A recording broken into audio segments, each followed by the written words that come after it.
और ये परहेज कौन कौन से हैं? जैसे तम्बाकू, शराब और भाई ये और बकवाद, रिश्वतखोरी, लूटा खसोटी, मिलावट, तम्बाकू, मांस, ये शराब, ये प्रयोग नहीं करना चाहिए। ये तो वैसे भी एक सभ्य पुरुष का वैसे भी आहार नहीं है। ठीक है, हमको संगत घनी फैल गई अपने समाज में, मानव समाज में, और बच्चे देखम देखा फिर ये नकल बहुत जल्दी कर लेते हैं। बीड़ी पीता देखा बीड़ी पीने लग गए, सिगरेट पीता देखा नो टॉर्सी बना के आप भी सिर्फ पीवो बेसिक ना पर नो जरूर करने लग गए कुछ, फिर वो पीने लग गए। ऐसे ही शराब और मांस का एक दूसरे को देखकर हमने ये प्रचलन कर दिया, प्रचलन हो गया। पुण्यात्माओं, अब हम शुभ संस्कारी बनेंगे, शुभ अच्छे कर्म करेंगे, और हम जब अच्छे कर्म करेंगे तो हमें देख देख कर समाज भी हमें देखकर अच्छे कर्म शुरू करेगा।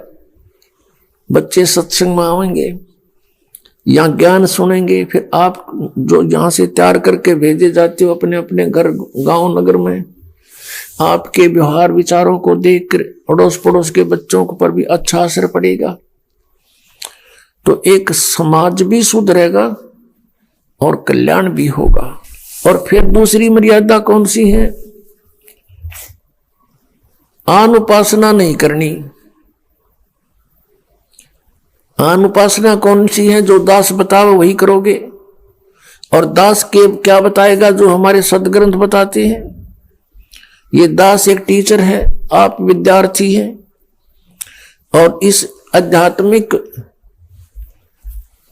आध्यात्मिक मार्ग का जो सिलेबस है वो हमारे सदग्रंथ हैं, पवित्र चारों वेद, पवित्र श्रीमद् भगवत गीता और पवित्र सूक्ष्म वेद। इनके अंदर जो भी लिखा है वो हमारा सिलेबस है। इसके बाहर कोई पढ़ाता है तो वो टीचर ठीक नहीं, वो शत्रु है विद्यार्थियों का।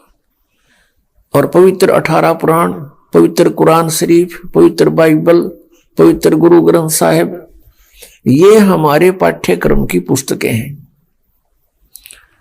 और इन पाठ्यक्रम की पुस्तकों में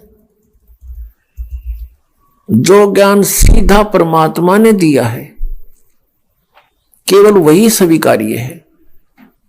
और फिर जिनको परमात्मा आकर प्राप्त हुए अपने विधान अनुसार, उन नेक आत्माओं को, और उन्होंने जो परमात्मा परमेश्वर को देखा सचखंड में, सतलोक में, और फिर सब स्थिति से वो परिचित हुए, उन्होंने फिर जो ज्ञान अपनी अमृतवाणी में लिखा है वो ज्ञान हमें मान्य है। उसके साथ साथ जैसे 18 पुराण ये सहयोगी ज्ञान है सृष्टि रचना को समझने के लिए, बाकी इन 18 पुराणों का इस भक्ति मार्ग में कोई योगदान नहीं है। भक्ति मार्ग में योगदान है पवित्र गीता जी, पवित्र 5 वेद, 4 वेद तो आपके सामने है, वेल नोन है, और 5वां जो सच्चिदानंद ब्रह्म की वाणी उन्होंने खुद अपने मुख से आकर बोला है और यहां आकर रहे हैं वो वाणी, ये है हमारे भक्ति के मार्ग के सदग्रंथ। इसके अतिरिक्त जैसे पुराण है, कुरान है, और जैसे कुरान शरीफ में जो ज्ञान दिया है ब्रह्म ने हजरत मोहम्मद जी को सीधा, वो ज्ञान बिल्कुल सही है। उसके अतिरिक्त किसी फरिश्ते ने प्रवेश करके बोला है तो फरिश्ते की आदेश हमें स्वीकार्य नहीं, केवल परमात्मा का जो ज्ञान है वही हमें स्वीकार्य है। जैसे पुराणों के अंदर